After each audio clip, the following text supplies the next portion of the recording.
नमस्कार दोस्तों। स्वागत है आपका द न्यूज लॉन्चर के इस यूट्यूब मंच पर। दोस्तों, बड़ा दिलचस्प खेल चल रहा है एनडीए के अंदर। और एनडीए के अंदर हालात बिल्कुल 98-99 वाले बनते जा रहे हैं। जब उस वक्त एक जयललिता ने अटल बिहारी वाजपेयी की पूरी सरकार अस्थिर कर दी थी। क्या बिहार इसी इसी तरह से नरेंद्र मोदी की सरकार को अस्थिर करने जा रहा है? और क्या 23 नवंबर के बाद जो बिसात बिछेगी, उस बिसात के केंद्र में बिहार होगा? और क्या अगला बजट, अगले वित्त वर्ष का बजट जो फरवरी महीने में पेश किया जाएगा, वो बजट क्या निर्मला सीतारमण ही पेश करेंगी या फिर इंडिया गठबंधन की वैकल्पिक सरकार का वित्त मंत्री पेश करेगा? सब कुछ बिहार तय करने की स्थिति में है। और कैसे तय करने की स्थिति में है, सीधे चलते हैं। हमारे साथ मौजूद है वरिष्ठ पत्रकार, जाने माने राजनीतिक विश्लेषक ऋषि मिश्रा जी। ऋषि जी, बहुत बहुत स्वागत है आपका हमारे चैनल पर। नमस्कार। और सबसे पहले आपके सामने मैं मौजूदा परिस्थितियों को रखता हूं, जिन परिस्थितियों में बिहार में तमाम तरह की चर्चाएं चल रही है। बिहार से लेकर मुंबई तक, दिल्ली ही नहीं, मुंबई तक, महाराष्ट्र के चुनाव में जितनी दिलचस्पी लोग ले रहे हैं, उतनी दिलचस्पी इस बात में ली जा रही है कि बिहार किधर जा रहा है, नीतीश कुमार किधर जा रहे हैं। तो पहली बात दर्शकों को मैं बता दूं, ऋषि जी बार बार कहते हैं, ऋषि जी को फिर ये बात ना कहनी पड़े इसलिए मैं कह रहा हूं, नीतीश कुमार कहीं नहीं जाते हैं। नीतीश कुमार अपनी जगह फिक्स है। विपक्ष परिवर्तन कराते रहते हैं। और क्यों ये चर्चा करने की नौबत आई है कि बिहार दिलचस्प मोड़ पर खड़ा है, तो जरा क्रोनोलॉजी को देखिए। गिरिराज सिंह की यात्रा होती है और तमाम गोदी मीडिया के चैनल गिरिराज सिंह का इंटरव्यू करते हैं। गोदी मीडिया के चैनलों में इंटरव्यू के लिए ग्रीन सिग्नल कहां से आता है सबको पता है। और गिरिराज सिंह के नफरती भाषण भी आपने सुने। उसके बाद आनंद फानंद में बिहार एनडीए की बैठक बुलाई गई। एनडीए की बैठक बिहार में आमतौर पर बुलाई नहीं जाती।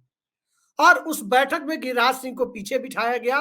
नीतीश कुमार ने जो भाषण दिया, दो बातें थी। बार बार लोजपा का जिक्र कोई वक्ता नहीं कर रहा था, जबकि लोजपा के प्रतिनिधि वहां मौजूद थे, याद दिलाने पर कि अच्छा, लोजपा भी एक पार्टी है एनडीए में। इस तरह से हुआ। उसके बाद नीतीश कुमार ने बिहार के अल्पसंख्यकों, खासकर मुसलमानों को यह भरोसा दिलाया कि उन्हें कोई बिहार में पूरी तरह से वो सुरक्षित है, किसी भी तरह से उन्हें घबराने की जरूरत नहीं है। अब उसके आगे की स्थिति देखिए। आगे की स्थिति यह है कि राष्ट्रीय जनता दल की तरफ से नीतीश कुमार के खिलाफ कोई आक्रामकता का प्रदर्शन नहीं हो रहा। तीसरा तथ्य, अमित शाह की टीम से सभी जानते हैं कि नीतीश कुमार खफा रहते हैं। उसमें भूपेंद्र यादव भी आते हैं, उसमें तमाम दूसरे लोग भी आते हैं। और उस टीम के विरोधी टीम की माने जाने वाली एक राज्यपाल पिछले 4 दिनों से पटना में थी। वो भी गुजरात से आती है, दूसरे सूबे की राज्यपाल है। नीतीश कुमार से उनकी मुलाकात भी हुई है। तो क्या दिल्ली को भी इसकी भनक है? पांचवी बात, चौथी बात, कि ईडी जिस प्रकार से संजीव हंस को घेर रही है, राजनीतिक हलकों में इस बात की चर्चा गर्म है कि उन्होंने कुछ और लोगों का नाम लिया है। तो क्या ये सारी परिस्थितियां उसी तरफ ले जा रही है? और अंतिम तथ्य इसमें यह है कि क्या ये संयोग है या प्रयोग है या पूरी स्क्रिप्ट है कि अखिलेश यादव नीतीश कुमार की भूरी भूरी प्रशंसा करते हैं और कहते हैं जल्द ही वो हमारे साथ होंगे, और बदले में जनता दल यूनाइटेड की तरफ से भी उनका उधार चुकता कर दिया जाता है ससम्मान। नीतीश कुमार के राजनीतिक सलाहकार एक इंटरव्यू में कहते हैं, जी हाँ, केसी त्यागी, भविष्य के सबसे चमकदार नेता अखिलेश यादव है, सबसे दमदार नेता भविष्य के अखिलेश यादव है।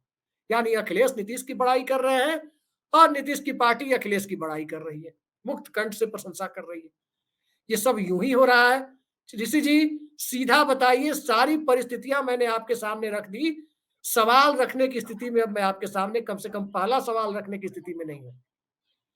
आनंदीबेन पटेल का देखिए पटना जाना, अखिलेश के द्वारा नीतीश कुमार की प्रशंसा, नीतीश कुमार के द्वारा अखिलेश यादव जी की प्रशंसा, उधर दिल्ली में इंडिया से लेकर मुंबई तक इंडिया गठबंधन के अंदर इस बात की हलचल होना कि नीतीश कुमार के स्वागत के लिए मंच तैयार किया जाए। ये हो क्या रहा है सर? देखिए एक बात ये पब्लिक डोमेन में है, और जो भी बिहार के राजनीति और नीतीश कुमार को समझते हैं, ये तो जानते हैं कि नीतीश कुमार के मन में क्या चल रहा है। ये कोई नहीं टटोल सकता है, न समझ सकता है कब क्या डिसीजन लेंगे। बाएं हाथ से क्या कर रहे हैं दाएं हाथ को नहीं मालूम, दाएं हाथ से क्या कर रहे हैं बाएं हाथ को नहीं मालूम। लेकिन सबसे बड़ा जो डेवलपमेंट है कि महाराष्ट्र और झारखंड, झारखंड को भी छोड़ दीजिए तो महाराष्ट्र जैसे इंपॉर्टेंट राज्य में चुनावी बिगुल फूंक चुकी है। वहां सभी लोग चुनावी व्यवस्था में चुनावी अभियान में लगे हुए हैं और इस बीच जेपी नड्डा का आनन फानन में किसी पूर्व निर्धारित कार्यक्रम नहीं होने के बावजूद जेपी नड्डा का पटना आना ये अपने आप में तस्दीक करता है, ये अपने आप में इंगित करता है कि कुछ न कुछ गड़बड़ है। मैं बार बार कह रहा हूं नीतीश कुमार कब क्या डिसीजन लेंगे। हालांकि आपने बिल्कुल सही कहा, 4-5 ऐसे डेवलपमेंट आपने गिनाए, उससे यदि आप कोऑर्डिनेट करेंगे। छठा डेवलपमेंट आपने गिना दिया, जेपी नड्डा आनंद बिल्कुल फानन में तो पटना आ रहे हैं चुनावी राज्य छोड़कर। लेकिन मैं फिर भी कह रहा हूं कि नीतीश कुमार के मन में क्या चल रहा है ये नीतीश कुमार के अलावा कोई नहीं जानते हो।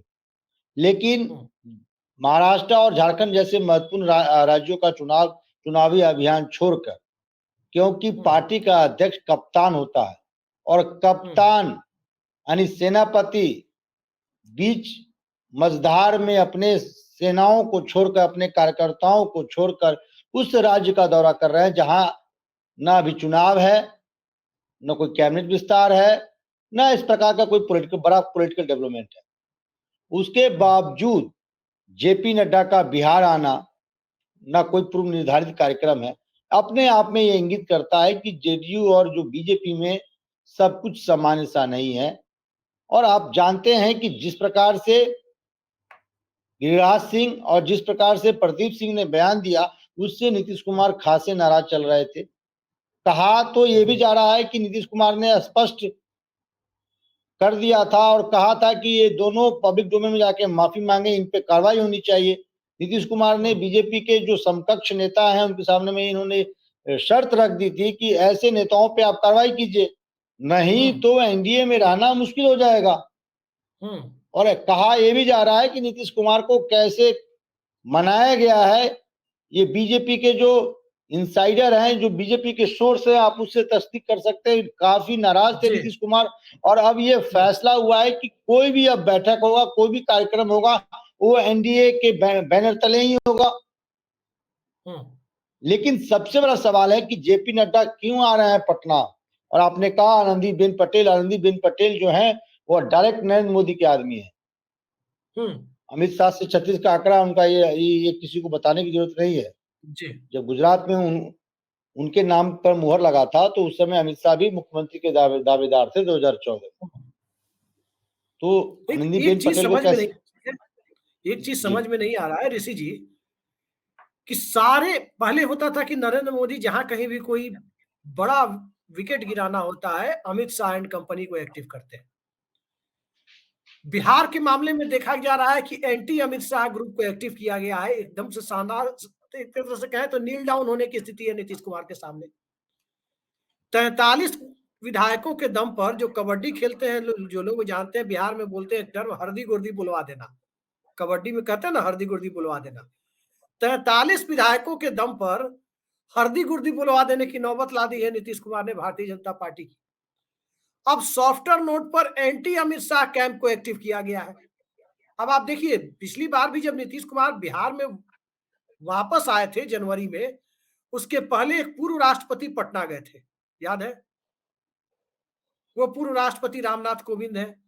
वो बिहार के राज्यपाल भी रहे, नीतीश कुमार से बड़े अच्छे संबंध हैं। और 2017 में जब वो राष्ट्रपति पद के कैंडिडेट बनाए गए थे, तब भी ये चर्चा हुई थी कि नीतीश कुमार ने राष्ट्रपति चुनाव में एक बार फिर हार्ड बार्गेनिंग कर ली पूर्ण बहुमत के प्रधानमंत्री नरेंद्र मोदी से। 2012 में भी नीतीश कुमार ने हार्ड बार्गेनिंग की थी और मोतिहारी की सेंट्रल यूनिवर्सिटी पर प्रणब मुखर्जी के नाम पर बार्गेनिंग कर ली थी, याद होगा कि संगमा को समर्थन नहीं देंगे, जिस गठबंधन में वो थे एनडीए में, लेकिन राष्ट्रपति चुनाव पर हार्ड बार्गेनिंग की थी और प्रणब मुखर्जी का समर्थन किया था। बदले में मोतिहारी और गया दोनों के लिए सेंट्रल यूनिवर्सिटी ली थी, एक के बदले दो। दूसरा, 17 में एनडीए में आने की जब बात हुई तो रामनाथ कोविंद जो बिहार के राज्यपाल थे उस वक्त, और उनके नाम की काफी चर्चा थी कि वो नीतीश कुमार के काफी करीबी हैं, बड़े मधुर रिश्ते हैं। रामनाथ कोविंद का नाम राष्ट्रपति पद के लिए गया और महागठबंधन में रहते हुए नीतीश कुमार ने समर्थन कर दिया रामनाथ कोविंद का। बिहार की बेटी मीरा कुमार का समर्थन नहीं किया, रामनाथ कोविंद का किया। 25 जुलाई को रामनाथ कोविंद ने शपथ ली और 27-28 जुलाई की दरमियानी रात बिहार में विपक्ष परिवर्तन हो गया। अब उसके आगे देखिए, फिर रामनाथ कोविंद आए थे 2023 के आखिर में, शायद बिहार आए थे। वो फोटो भी आई थी कि नीतीश कुमार से मुलाकात हुई। अभी आनंदीबेन पटेल आई हैं।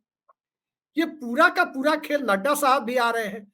और उधर राहुल गांधी, उनकी कांग्रेस पार्टी काफी एक्टिव बताई जा रही है पर्दे के पीछे से नीतीश कुमार को मैनेज करने में। युवा लोक दल के राष्ट्रीय अध्यक्ष रहे व्यक्ति अभी बिहार कांग्रेस के प्रभारी हैं, और युवा लोक दल के प्रदेश अध्यक्ष रहे व्यक्ति उनके जमाने में बिहार के मुख्यमंत्री हैं। संबंध कैसे होंगे आप जानते हैं। हो क्या रहा है बिहार में? तेजस्वी यादव एकदम झारखंड में एक्टिव हो गए हैं और कोई बहुत ज्यादा बिहार को लेकर बयानबाजी नहीं हो रही है। देखिए अभिषेक जी, बीजेपी को आप समझते हैं, बेहतर समझते हैं। बीजेपी माइक्रो मैनेजमेंट के लिए जाना जाती है। अब आप इसका बेहतरीन एग्जाम्पल कुछ दिनों पहले देखा होगा, हरियाणा में कैसे हारे हुए मैच को कैसे जीता गया। आप कहेंगे हारे हुए, क्योंकि आप क्या चर्चा बिहार की कर रहे हैं, ऋषि जी हरियाणा का एग्जाम्पल दे रहे हैं। हाँ, मैं इसलिए कह रहा हूं कि देखिए, आप देखिए, थोड़ा मैं आपको समझाने के लिए एग्जाम्पल दे रहा हूं कि हरियाणा में जाट बेल्ट में भी बीजेपी का परफॉर्मेंस अच्छा रहा। जनरली जाट कहा जा रहा था कि जाटों का झुकाव कांग्रेस की तरफ है। बीजेपी क्या वहां प्रयोग की, वहां एक स्ट्रॉन्ग लोकल जाट को खड़ा कर दिया एज निर्दलीय और उसको फाइनेंस कर दिया। यही स्थिति बिहार में देखने को मिल रहा है। अब आरसीपी सिंह की इतनी हैसियत नहीं है कि वो अपने बलबूते पार्टी को खड़ा करे या अपने बलबूते 243 सीटों में चुनाव लड़े। दूसरी बात, प्रशांत किशोर के बारे में कहा जाता है कि डायरेक्ट इनडायरेक्ट कहीं न कहीं बीजेपी से वो संपर्क में है, और ऐसा कहा जाता है कि साउथ के एक बड़े नेता हैं, उनके थ्रू जो है ये बीजेपी के संपर्क में है। तो कहीं न कहीं नीतीश कुमार को कमजोर करने की कोशिश की जा रही है। कहने को तो ये है कि हम साथ में हैं, हम गठबंधन में हैं, हम एक दूसरे के सहयोगी हैं। अब तमाम जो बैठ के होगी वो एनडीए के बैनर तले होगी। कोई इंडिविजुअल कोई एक रैली नहीं निकाल सकता, न कोई कार्यक्रम कर सकता है, लेकिन दूसरी तरफ पर्दे के पीछे नीतीश कुमार को कमजोर करने का प्रयास किया जा रहा है। और मैंने पहले भी कहा था, मैं एक बात कह के खत्म करूंगा, मैं पहले भी कहा था कि बिहार भाजपा गिरिराज सिंह के हिंदू स्वाभिमान यात्रा से दिखाने के लिए ही दूरी बना लिया हो, लेकिन बिना भाजपा के बड़े नेताओं के आशीर्वाद से, खासकर 2 बड़े नेताओं के बिना आशीर्वाद से गिरिराज सिंह इस प्रकार का यात्रा नहीं निकाल सकते हैं। और इस यात्रा से नुकसान किसको हुआ है? जेडीयू को नुकसान हुआ है। सीमांचल बेल्ट में जेडीयू को नुकसान हुआ है, और जेडीयू को नुकसान करने का मकसद क्या है कि आपको 2025 में कमजोर नीतीश कुमार चाहिए। नीतीश कुमार उतना ही जीत पाए। ऋषि जी एक चीज बता दीजिए, आप हमारे दर्शकों को बहुत सफाई के साथ बता देते हैं, इसलिए मैं अपने आपको टोक रहा हूं। राजश्री प्रोडक्शन की 5 साल के अंतराल पर 2 फिल्में आई। पहले आई 1994 में हम आपके हैं कौन, फिर 1999 में आई हम साथ साथ हैं। यानी पहले हम आपके हैं कौन और बाद में हम साथ साथ हैं। बिहार में ये फिल्म उल्टी क्यों दिखाई दे रही है कि पहले हम साथ साथ हैं और लग रहा है कुछ दिनों के बाद हम आपके हैं कौन भी आ जाएगी एनडीए के अंदर। ये उल्टी गंगा क्यों बह रही है? राजश्री ने तो पहले हम आपके हैं कौन दिखा दी थी। देखिए, आप जानते हैं, अभिषेक जी, दर्शक भी जानते हैं, तमाम जो बुद्धिजीवी वर्ग हैं जो हमारे कार्यक्रमों को देखते हैं वो जानते हैं, बीजेपी का विस्तारवादी सोच रहा है। जैसे चाइना का विस्तारवादी सोच रहा है, उसी तरह बीजेपी का भी अपने पॉलिटिकल विस्तारवादी सोच रही है। आप बता दीजिए, वाजपेयी जी के टाइम में जितने भी सहयोगी दल थे, धीरे धीरे कितने लोग हैं जो दल थे वो उसमें से आधे से अधिक बड़े भाई की भूमिका में थे। आज छोटे भाई की भूमिका में भी नहीं रह पाए। कैसे उनके स्पेस को इस्तेमाल करते हुए बीजेपी ने अपनी भूमिका वहां बढ़ाई। चाहे महाराष्ट्र हो, बिहार हो, तमाम ऐसे राज्य हैं जहां आप इसको गिना सकते हैं। तो बिहार भी बीजेपी अपने गोल्डन एरा में, यानी 14 से 24 को यदि बीजेपी का गोल्डन एरा मानिए, क्योंकि बीजेपी अपने परफॉर्मेंस के टॉप लेवल पे रही है, फिर भी बिहार में बीजेपी अपने बलबूते पार्टी को खड़ा नहीं कर पाई। नीतीश कुमार जैसे सहयोगी की का हमेशा दरकार रहा है। कोई ऐसा नेता आप डेवलप नहीं कर पाए जिसका पैन बिहार इम्पैक्ट हो, पूरे पार्टी को बांध के रख सके। ठीक है, आपके पास संगठन है, ठीक है, आपके पास नरेंद्र मोदी है, ठीक है, आपके पास अमित शाह है, लेकिन क्षेत्रीय चेहरा का भी प्रभाव होता है जी। तो ये चीज समझने की जरूरत है। बीजेपी चाहती है कि नीतीश कुमार अपने राजनीति के अंतिम दौर में है, अंतिम पड़ाव में है, उम्र का भी एक तकाजा है, क्यों ना एक झटके में ही पूरे जेडीयू को बीजेपी में मर्ज कर दिया जाए। ऐसा कोई प्लान चल रहा है, मैं थर्ड सेंस कर रहा, ये कोई खबर नहीं बता रहा हूं, मैं थर्ड सेंस मेरा ये कह रहा है कि कुछ न कुछ बीजेपी बुन रही है, पर्दे के पीछे कुछ न कुछ खेल चल रहा है, और इस चीज की जानकारी नीतीश कुमार को है। जी ऋषि जी, एक चीज बताइए, 2020 का चुनाव आपको याद होगा, बिहार विधानसभा चुनाव, उसमें नीतीश कुमार की पार्टी जेडीयू को बैलेंस करने के लिए चिराग मॉडल था, तो आरजेडी को बैलेंस करने के लिए एक हैदराबाद वाली पार्टी आई थी, याद होगा, दोनों को बैलेंस, बिल्कुल संतुलन का खेल चल रहा था। बहुत अच्छा एग्जाम्पल दिया आप। अब आपको मैं बता रहा हूं, एक मिनट सुन लीजिए पूरा सवाल। अब क्या हो रहा है कि बिहार में कहा जा रहा है कि नीतीश कुमार की पार्टी तो छोड़िए, नालंदा जिले तक को बैलेंस करने के लिए वहां के लिए भी एक चिराग मॉडल वाली पार्टी गठित कर दी गई है। बड़ी आशा है लोगों को कि चिराग मॉडल हो जाएगा। देखिए मैंने शुरू में ही कहा, आशा कार्यकर्ताओं को बिहार में एक दल विशेष के लिए कहा जाता है कि बहुत जबरदस्त वो अंदर खाने कैंपेन कर देते हैं, लेकिन बिहार में तो एक अलग तरह की आशा लोगों को दिखाई दे रही है, खासकर नालंदा जिले में।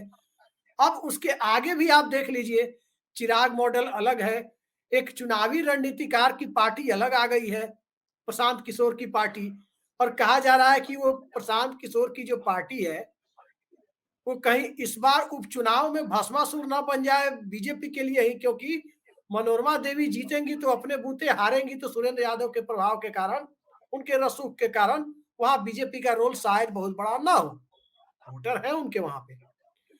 लेकिन तरारी में और वहां पर रामगढ़ में स्थितियां अलग है, वहां प्रशांत किशोर की पार्टी 5-10 हजार वोट भी काट के ले गई तो भारी मुश्किलों का सामना करना पड़ सकता है भारतीय जनता पार्टी को। क्या आपको लगता है कि बिहार की राजनीति में कई सारे चिराग मॉडल जो खड़े किए जा रहे हैं, ये बात जरूर है कि विधानसभा चुनाव जब होगा तो चाहे आशा पार्टी हो चाहे निराशा पार्टी हो, कोई जो भी पार्टियां हो, आशा निराशा जो भी पार्टी आप देखें, तमाम पार्टियां आपको दिखाई देंगी बिहार में जनता दल यूनाइटेड की सीटों पर चिराग मॉडल के कई अलग अलग स्वरूपों का प्रदर्शन करते हुए। क्या नीतीश कुमार इस बात को समझ नहीं रहे? देखिए मैंने शुरू में ही कहा और आपने सबसे बेहतरीन एग्जाम्पल दिया कि बीजेपी किस प्रकार से मैक्रो मैनेजमेंट करती है। सहयोगी दलों को कमजोर करना है, बहुत अधिक कमजोर नहीं करना है, लेकिन इतना कमजोर करना है कि उनके ताकत से काम चल जाए। दूसरी तरफ जो विपक्ष की मेन पार्टी है उसको इतना कमजोर कर देना है कि जो मैजिक फिगर है उसको क्रॉस नहीं कर पाए। आज देखिए, यदि राजद और कांग्रेस लेफ्ट के टैली को 2020 के टैली को आप देखें तो करीब करीब वो सरकार बनाने के नजदीक आ चुके थे। यदि AIMIM जैसे प्लेयर सीमांचल में नहीं होता, 5 सीटें AIMIM चुनाव जीती और करीब 10 से 12 सीटों में उन्होंने राजद को नुकसान पहुंचा दिया, यानी महागठबंधन को नुकसान पहुंचा दिया। यदि 10 और 5, 5 जीत गया, 10 पे खेल बिगाड़ दिया, 15 का यदि मीन निकाल लें, 7-8 सीट और इनके खाते में आ जाता तो आज जो पॉलिटिकल जो पूरा सिनेरियो वो बिल्कुल अलग होता। आज तेजस्वी यादव मुख्यमंत्री होते। तो बीजेपी, देखिए बीजेपी के लिए एक बात कहूं, साम दाम दंड भेद सब में विश्वास करती है। आप जिससे मानिएगा, सीबीईडी या इनकम टैक्स से मानिएगा तो चलिए उसको भी आगे करेंगे। यदि third player, fourth player, six player, fifth player खड़ा करना है तो उससे डैमेज आपको यदि नुकसान होता है तो उसको भी वो डेवलप कर सकते हैं। और मैं दावे के साथ कहता हूं कि आरसीपी सिंह की इतनी हैसियत नहीं है कि 243 सीटों पे उम्मीदवार और अपने बलबूते उतारे या अपने बलबूते किसी पार्टी को डेवलप करे और स्टेब्लिश करे। पार्टी को तो एस्टेब्लिश करेंगे नहीं, उनका मकसद नीतीश कुमार को नुकसान पहुंचाना है। और आप देख लीजिएगा, आज का डेट नोट कर लीजिए कि जब आपको आरसीपी सिंह के उम्मीदवारों की जब सूची आएगी, आप देख लीजिएगा सूची में एक खास जाति के लोगों को वो टिकट देने जा रहे हैं जी।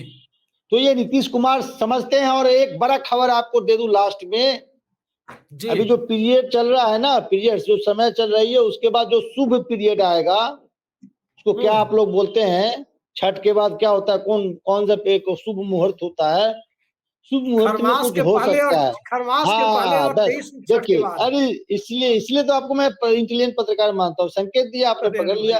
खरमास के बाद, पहले खरमास के बाद, खरमास खत्म होने के बाद, मान लीजिए कह रहे हैं। 16 दिसंबर से खरमास है ना, तो 15 दिसंबर तक तो समय है कुछ करने का। हाँ सॉरी, खरमास से पहले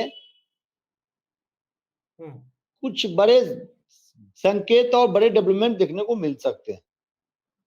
हालांकि राजनीति में कब क्या हो जाए, और नीतीश कुमार के लिए ये बात बहुत चर्चित है कि उनके मन में क्या चल रहा है, उनके बेटे निशांत भी नहीं जानते हैं, सहयोगी क्या जानेंगे, जो किचन कैबिनेट या भूजा पार्टी के सदस्य हैं वो क्या जाने। और एक बात मैं और कह के खत्म करूंगा कि जेडीयू में एक धरा है जो यदि नीतीश कुमार यदि कोई डिसीजन लेते हैं तो वो झटका देने के मूड में है। वो धरा कौन है? ऋषि जी एक बात बताइए, सुनने में आ रहा है कि एक गंगा किनारे के ताकतवर मंत्री जी हैं, जनता दल यूनाइटेड कोटे से, गंगा किनारे के हैं, ताकतवर मंत्री। केंद्र में है या राज्य में? राज्य में, नाम नहीं लेंगे प्लीज, नाम मत लीजिए। गंगा किनारे के ताकतवर मंत्री हैं, अपने इलाके में बड़ा सा मेडिकल कॉलेज भी बनवाया है, और उसी जिले से आते हैं जिस जिले में भाजपा के सबसे बड़े पोस्टर बॉय को गिरफ्तार कर लिया गया था। अब चलिए आगे बताता हूं। कहा जा रहा है कि वो मंत्री जी भी अब चाहने लगे हैं कि राजद के साथ चलने में ही बेहतर है, क्योंकि उनकी सीट राजद के साथ होने पर 40-50 हजार से निकलती है, और भाजपा के साथ आने पर 1000-1500 पर मामला आके सिमट जाता है, सीट फंस जाती है। कितना दम है इस बात में, और वो बड़े अच्छे सलाहकार माने जाते हैं इनके, लेकिन मुख्यमंत्री के। बिल्कुल आप सही कहें। और एक बात मैं आपको एक लेटेस्ट अपडेट बता दूं। लेटेस्ट अपडेट क्या है, ये सब पब्लिक लोगों को मालूम है, जो राजनीतिक बिहार की राजनीति को समझते हैं, जेडीयू को समझते हैं। जेडीयू में सर्वे सर्वा नीतीश कुमार है। नीतीश कुमार के बाद दो खेमा, दोनों खेमा को लीड भूमिहार कर रहा है, और जिस नेता का नाम बोल रहे हैं वो भी भूमिहार है। तो वो खेमा उस खेमा के विरोधी है जो खेमा नीतीश कुमार के पाला बदलने की स्थिति में, झटका देने की स्थिति में है। उस खेमा के एक नेता केंद्रीय मंत्री भी है। जो गंगा वाले जो नेता हैं वो केंद्रीय मंत्री वाले खेमा के सख्त विरोधी हैं। अब केंद्रीय मंत्री वाले खेमा में भूमिहार समुदाय से आते हैं, और ये गंगा वाले जो आप बोले हैं वो भी भूमिहारे हैं। और उस खेमा, उसके एक खेमा में अशोक चौधरी जी भी हैं, इस एक खेमा में विधान पार्षद संजय सिंह भी है, तमाम ऐसे नेता हैं। और उसमें कहा जा रहा है कि मिथिला वाले जो पंडित जी और हैं, ऋषि जी, तो कहा जा रहा है मिथिला वाले पंडित जी जो है अब इस मिजाज के हो गए हैं कि जिधर साहेब चले हमको कोई दिक्कत नहीं है। अब मिथिला वाले जो पंडित जी हैं उनके साथ गंगा वाले भी ब्रह्मसी भाई हैं। तो गुटबाजी है जेडीयू में, दो खेमा स्पष्ट दिख रहा है, इसमें कोई दो राय नहीं है। उसमें गांधी जी भी हैं, एक सराफ साहब भी हैं। तो ये है। तो और नीतीश कुमार जानते हैं, ये बात सब नीतीश कुमार जानते हैं, बहुत दिमाग वाले हैं। एक कोई पोटू सिंह या कोई सिंह करके हैं, नाम पूरा नहीं कहेंगे, छोटू सिंह, अच्छा आप जानते हैं। वो भी बेचारे परेशान है कि भैया कुछ तो दे दीजिए, बहुत मतलब बहुत मेहनत की है पार्टी के लिए, तो कुछ तो बोर्ड में भाई बना दीजिए ना। निर्दलीय विधायक है, लेकिन नीतीश जी के बड़े करीबी हैं, उनके पिता नरेंद्र सिंह भी नीतीश जी के बड़े दोस्त थे अच्छे। उस खेमा से निकल चुके हैं आजकल। हाँ, सुमित सिंह आजकल अशोक चौधरी वाले वो ग्रुप से बाहर आ चुके हैं। अब देख रहे होंगे कि भैया ये आप देख रहे हैं, दो भूमिहारों के बीच में चूब पिसाए हम, जहाँ देख रहे हैं कि निकल जाते हैं अंदर। सीधा मुख्यमंत्री से ही अपना संबंध रखो। हाँ, और क्या, आखिरी जैसे सवाल है। आप शिक्षा, जैसे बिहार के शिक्षा मंत्री हैं सुनील सिंह, सुनील जी हैं, सुनील सुनील कुमार, कुमार, हाँ। वो डायरेक्ट सीएम के नजदीकी हैं, उनको किसी गुट खेमाबाजी में से कोई नहीं है। मतलब नहीं। हाँ, हम्म, बहुत से ऐसे नेता है, श्रवण कुमार है, श्रवण कुमार को खेमा की क्या जरूरत है, वो खुद अपने आप में नीतीश कुमार के लेफ्टिनेंट है, तो उनको खेमा की जरूरत नहीं है, या कोई किसी दरबार या किसी गैंग की जरूरत नहीं है, डायरेक्ट अच्छा, सीएम के सुनने में करीबी आया है आदमी। ऋषि जी, कहा जा रहा है कि इंडिया गठबंधन और नीतीश कुमार के बीच के तार जोड़ने में कुछ पत्रकारों की भी भूमिका है, जिसका इस्तेमाल कथित तौर पर नीतीश कुमार कर रहे हैं। सुनते हैं आपका भी नाम है उसमें है। ना ना ना, मैं नहीं हूँ, मैं नहीं हूँ। वो है? वरिष्ठ लोग हैं, उम्र दराज लोग हैं, हम लोग नहीं है। हम लोग इस सब काम के लिए अरे फिट भी नहीं है। आप उम्र में वरिष्ठ नहीं है, लेकिन बुद्धि में वरिष्ठ तो है। नहीं नहीं नहीं नहीं भाई, है? हम लोग हम लोग उस काम के लिए फिट नहीं है, लेकिन सुनने में आया कि कुछ वरिष्ठ पत्रकार हैं जो इस काम में हाँ। लगे हुए हैं। कितना दम है लगता है आपको? अरे कुछ पत्रकार होते हैं, उनका यही काम ही होता है, इधर का झगड़ा उधर लगाना, उधर का झगड़ा इधर लगाना। ऋषि जी, आखिरी सवाल पर हम आ रहे हैं, और आखिरी जी। सवाल के पहले एक छोटा सवाल और लेंगे। केसी त्यागी प्रशंसा कर रहे हैं, मुक्त कंठ से प्रशंसा कर रहे हैं इनकी, अखिलेश यादव की, और अखिलेश यादव मुक्त कंठ से प्रशंसा कर रहे हैं नीतीश कुमार की। ये क्या है? ये लोगों को समझ में नहीं आ रहा है। क्या अब वो देखिए इंटरव्यू भी अखिलेश, प्रायोजित इंटरव्यू था जो केसी त्यागी ने दिया है? नीतीश कुमार की सहमति से दिया गया इंटरव्यू है? अब देखिए नीतीश कुमार के राजनीतिक सलाहकार तो हैं, मुख्यमंत्री के राजनीतिक सलाहकार हैं, और किसी त्यागी इतने मैच्योर नेता जरूर हैं कि हम्म, क्या बयान देना है क्या बयान नहीं देना है। हालांकि कुछ दिन पहले ऐसे कुछ बयान दे दिए थे, जिससे इसके कारण उनको मुख्य प्रवक्ता पद से हटा दिया गया था। ये हटाया लेकिन नहीं गया बयान था, यूं उन्होंने यूं इस्तीफा इसलिए दिया था कि ये दरअसल कहने की वो बात होती है।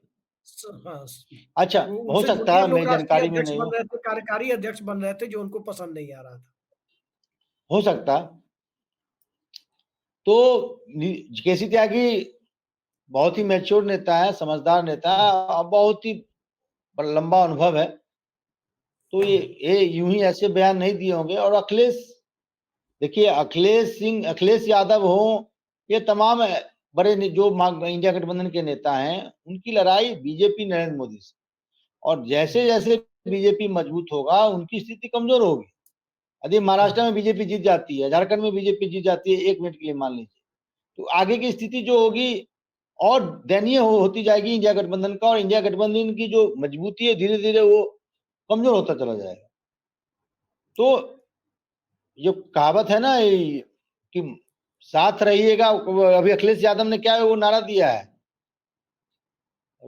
साथ रहोगे हाँ, तो जीतोगे, क्या ऐसे जुड़ेंगे तो जुड़ेंगे तो जीतेंगे, जुड़ेंगे। जुड़ेंगे तो जीतेंगे। तो वो जोड़ना चाहते हैं नीतीश कुमार का, और नीतीश कुमार एक महत्वपूर्ण, देश के महत्वपूर्ण नेता हैं, और उन्हीं उनके पार्टी के बदौलत ही केंद्र की सरकार है। यदि हम्म, नीतीश कुमार एनडीए गठबंधन से खिसकते हैं, कि चंद्रबाबू नायडू हैं, ऐसे तमाम नेता हैं, तो वर्तमान केंद्र की जो सरकार है उसका हम्म, कमान एक तरह से नीतीश कुमार के हवाले है। और जो लेटेस्ट डेवलपमेंट हुए हैं, आनंदीबेन पटेल 4 दिनों से पटना में है, वो कहीं ना कहीं हम्म। मुझे लगता है नरेंद्र मोदी के दूत के रूप में वो आई है। यदि कुछ ऐसा मुझे भी कुछ समझ में मैं नहीं आया सर, मुझे भी नहीं, समझ में बिल्कुल नहीं ये आया क्लियर, दिवाली के समय इसमें में। इसमें समझने की बात नहीं है। मैंने क्या कहा, मैंने शुरू में ही कहा, सबसे बड़ी खबर आपको दिया है कि जेपी नड्डा का पूर्व निर्धारित कार्यक्रम तय नहीं था, और जेपी नड्डा महाराष्ट्र और झारखंड जैसे महत्वपूर्ण राज्यों के चुनाव छोड़कर बिहार का दौरा करना, आनंदीबेन पटेल का पटना में होना, और आनंदीबेन पटेल मोदी के डायरेक्ट, मतलब डायरेक्ट एक दूत के रूप में वो मुझे लगता है कि वो आई हैं, और नीतीश कुमार को उन्होंने समझाया होगा कि माननीय प्रधानमंत्री, जो भी आपका कंसर्न है, माननीय प्रधानमंत्री इसको लेकर चिंतित हैं। बहुत सी चीजें होंगी। देखिए, मैं बार बार कह रहा हूँ, नीतीश कुमार 2-3 ऐसे डेवलपमेंट हुए हैं, उससे नाराज चल रहे हैं, तो ये एक बात और मुझे है लग रहा ऋषि है। जी, जी। एक बात और है, कई लोग कहते हैं कि प्रशांत किशोर के मन में भी यही इच्छा थी कि नरेंद्र मोदी को हटाने वाले फ्रंट को हम स्ट्रक्चर करें, और क्रेडिट मिले कि नरेंद्र मोदी को हटाया हमने इस देश में प्रधानमंत्री पद से, सत्ता से। यही हसरत नीतीश कुमार की बताई जाती है कि वो प्रधानमंत्री बने ना बने, ये क्रेडिट उनके मत्थे वो चाहते हैं कि मैंने हटाया नरेंद्र मोदी को। क्या इंडिया गठबंधन उन्हें क्रेडिट से नवाजने के लिए तैयार हो गया है? मुझे देखिए, मैंने आप ही के प्रोग्राम में एक दिन कहा था, यदि इंडिया गठबंधन के नेता यदि राजनीति को समझते हैं, परिस्थितियों को समझते हैं, तो दो बड़े घटक हैं जिनके सहारे केंद्र की सत्ता चल रही है। दोनों को नानी फैक्टर, तो दोनों को आप ऐसा कोई ऑफर दे दीजिए। और मैं बार बार कहता हूं कि नीतीश कुमार के मन में हर व्यक्ति को ये रहता है कि उनके राजनीतिक जीवन को आने वाली पीढ़ी जो है जाने कि वो नेता कैसा था, और हर व्यक्ति चाहता है कि वो इतिहास में अमर हो जाए। तो मैं नीतीश कुमार के लिए तो ये बात बिल्कुल सही है कि नीतीश कुमार राज्य के मुख्यमंत्री कई बार रह चुके हैं, केंद्रीय मंत्री रह चुके हैं, पार्टी के अध्यक्ष रह चुके हैं। उनकी मन में लालसा है कि या तो प्रधानमंत्री या उप प्रधानमंत्री कुछ दिनों के लिए बन जाए, ताकि इतिहास में उनके नाम जो है स्वर्ण अक्षरों से लिखा जाए, जी, प्रधानमंत्री की सूचियों में उनका नाम हो। तो ये है, और इस पर यदि इस पे कोई विचार करता है, ऐसा कोई माहौल बनता है, तो नीतीश कुमार एक झटके में निर्णय लेने में देर नहीं लगाएंगे, मैं आपको दावे के साथ कहता हूँ। तो ये है राजनीति, परिस्थितियों का खेल होता है, टाइमिंग का खेल होता है, इक्वेशन का खेल होता है। ऋषि जी, फाइनल क्वेश्चन चलते चलते हम आपसे जानना चाहेंगे। मेरी दरअसल कुछ दिनों पहले जेडीयू के अंतापुर के एक बेहद करीबी जानकारी रखने वाले व्यक्ति से बात हो रही थी। निजी बातचीत में उन्होंने कुछ चीजें साझा की, अभी 2-3 दिन पहले की बात है। उन्होंने बताया कि एक बड़े, मैं नाम नहीं लूंगा, उम्मीद करूंगा आप भी नहीं लेंगे, एक बड़े चुनावी रणनीतिकार हैं जिनकी राजनीतिक महत्वाकांक्षा जगी हुई है, पोल स्ट्रीट। उनकी मुलाकात नीतीश कुमार के करीबी दूत से दिल्ली में हुई, और वो दूत नॉन पॉलिटिकल है, ध्यान रखिएगा। दिल्ली में मुलाकात हुई, वहां से किसी न किसी तरीके से zoom app, stream yard app, जैसे भी हो, नीतीश कुमार से वीडियो कॉन्फ्रेंसिंग पर बात कराई गई, नीतीश उनकी चुनावी रणनीतिकार महोदय की। और वहां से जो वाइब्स निकल करके सामने आई, वो पहली चीज ये है कि उन्होंने नीतीश कुमार को सलाह दी कि नीतीश कुमार को कि आप जितना जल्दी हो सके दूसरे गठबंधन में चले जाइए, क्योंकि यहाँ ये लोग चिराग मॉडल से भी बड़ा खेल आपके साथ खेलने की तैयारी कर रहे हैं। और दूसरी बात, उन्होंने ये ऑफर रखा कि आप अगर उधर चले जाएंगे तो भाजपा को तो हम 20 सीट के नीचे समेट देंगे। ये बात सामने आ रही है। और तीसरी बात इसमें यह है, उन चुनावी रणनीतिकार की जो महत्वाकांक्षा जगी हुई है, उसके पीछे उनका हिडन एजेंडा ये बताया जा रहा है नीतीश कुमार के साथ इस कथित बातचीत के मामले में, कि वो ये दिल से चाहते हैं कि जब तक उनकी पार्टी को बिहार में सत्ता में आने लायक जनसमर्थन ना मिले, तब तक यथास्थितिवाद को बरकरार रखा जाए। किसी नए प्लेयर से मुकाबला करने के लिए मुश्किल ज्यादा आएगी। नीतीश कुमार दिन प्रतिदिन बुजुर्ग हो रहे हैं, तो यदि इस बार अगर उनके लिए संभावना नहीं बनती है उन चुनावी रणनीतिकार महोदय के लिए, तो छेड़छाड़ बिहार की राजनीति में हो, उससे ज्यादा बेहतर है कि 5 साल और नीतीश कुमार कंटिन्यू कर जाए। क्या लगता है इस तरह की चर्चाओं के पीछे आपको? देखिए, मैं शुरू से ये बात, प्रशांत किशोर नीतीश कुमार के करीबी रहे हैं, पहले भी करीबी रहे हैं, ये बात आप जानते हैं। नाम आप चुनावी रणनीतिकार हैं, आप बिहार की चर्चा कर रहे हैं, तो ये स्पष्ट है, नाम लेने की ये नहीं है जी। और ये बात देखिए, मैं बार बार कह रहा हूं कि अब बीजेपी को भी लग रहा है कि नीतीश कुमार उस पीरियड में नहीं है जो 2010 में या 2005 में या 2000 उम्र का भी तकाजा होता है सब कुछ। हालांकि मैं मानता हूँ नीतीश कुमार शारीरिक रूप से स्वस्थ होंगे, मेंटली स्वस्थ होंगे और अगले 5 साल बिहार का सेवा करेंगे, लेकिन जी, समय रहते हुए बीजेपी इसको ऑपरेट करना चाहती है ताकि एक को इस स्थिति में लाया जाए कि बीजेपी अपने बलबूते सत्ता में आ सके। लेकिन आप देखिए, हर नेता का अपना करिश्मा होता है। अब कोई मान लीजिए, ठीक है, नीतीश कुमार कोरी कुर्मी के नेता है, कोरी कुर्मी के नेता तो बहुत से हैं बिहार में, क्या वो समाज उसको अपना नेता मानता है? देखिए, नीतीश कुमार किसी के नेता नहीं है, पहली बात। ऋषि जी, मैं साफ कर दूं, नीतीश कुमार किसी के नेता नहीं है। नीतीश कुमार हर उस वोटर के नेता हो गए हैं बिहार में, जो एक तरफ भाजपा के नाम से सिहर जाता है कि भाजपा आ नहीं जाएगी, दूसरी तरफ राजद के नाम से सिहर जाता है कि राजद आ जाएगा। उन सभी वोटर के परिस्थितियों के नेता हैं देखिए, नीतीश कुमार। मैं देखिए, मैं आपकी बात से सहमत हूँ, लेकिन जो नीतीश कुमार की जो राजनीतिक शुरुआत हुई, तो लवकुश के नेता के रूप में ही हुई कि भाई 10-12% का चंक इनके साथ है। मान लीजिए हाँ, अति पिछड़ा आपको कुछ है, कुछ यदि महादलित है। एमओआई यदि यदि एमओआई को काउंटर करना है, यदि एम हटा दीजिए, वाई को काउंटर करना, 14% का आसपास यादव समाज है, तो उसको काउंटर करने के लिए लवकुश का समीकरण को गढ़ा गया, और नो डाउट आज भी लवकुश के सर्वमान्य नेता है। मैं आपकी बात से भी सहमत हूँ कि महिलाओं के भी नेता है। मैं आपकी बात से भी सहमत हूँ कि अति पिछड़ा समाज के भी नेता है। मुसलमानों में एक तबका का भी उनको वोट मिलता है। लेकिन जो उनकी जो शुरुआती पहचान जो हुई, वो लवकुश समीकरण के कारण हुई। तो बीजेपी इस ऑपरेशन में जरूर लगी हुई है। ये भनक नीतीश कुमार को भी है। ऐसी बात नहीं है कि नीतीश कुमार को भनक नहीं है। और जेडीयू के एक खेमा के सहारे नीतीश कुमार को बीजेपी सेट करना चाहती है। समझ रहे हैं आप? आप सब समझ रहे हैं इस बात को।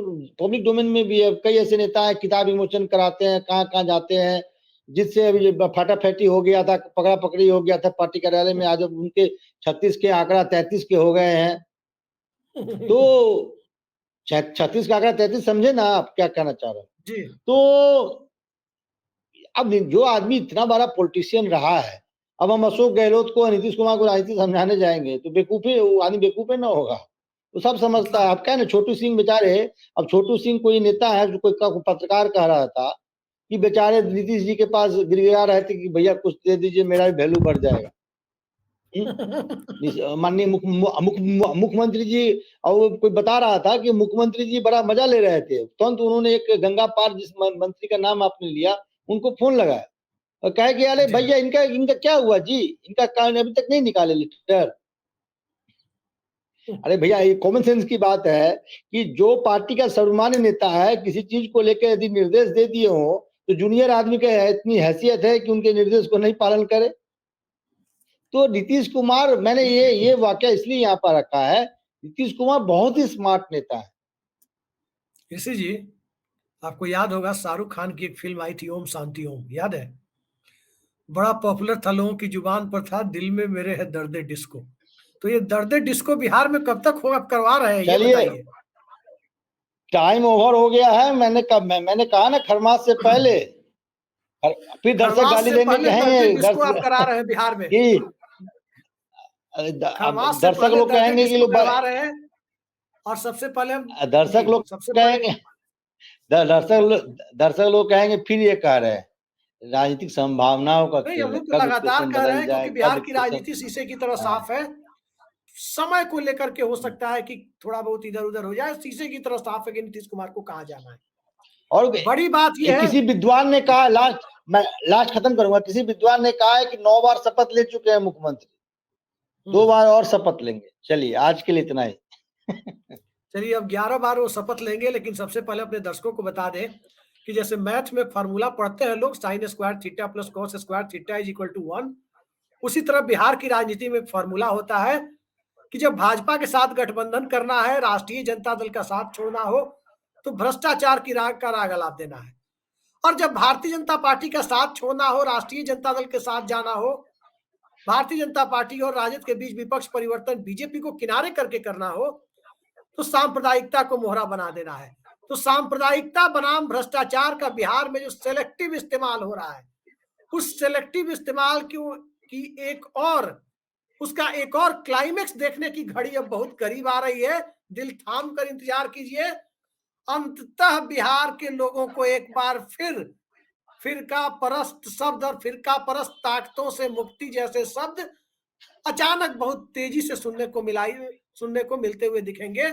इंतजार कीजिए, बहुत कुछ अभी होना है, इतना कुछ होना है जिससे सिर्फ बिहार ही नहीं, अब तक के बिहार के विपक्ष परिवर्तन में बिहार ही प्रभावित होता रहा है। इस बार के विपक्ष परिवर्तन में दिल्ली में भी विपक्ष परिवर्तन की पूरी गुंजाइश है। जो सत्ता के नेता है वो नेता विरोधी दल हो सकते हैं, हाँ, एक बात की तो पक्की गारंटी दिखाई दे रही है, बिहार में सत्ता परिवर्तन 20 साल से नहीं हुआ, तो अब 5, 6, आगे 8 भी नहीं महीने में होगा। सत्ता परिवर्तन होने की संभावना बिहार में नहीं है। ऋषि जी कह रहे हैं आगे भी नहीं होगा। खैर भविष्य हम नहीं जानते, ऋषि जी जानते होंगे। बहुत-बहुत धन्यवाद ऋषि जी, आपने समय निकाला, इतने महत्वपूर्ण खुलासे हमारे दर्शकों के लिए किए। नमस्कार।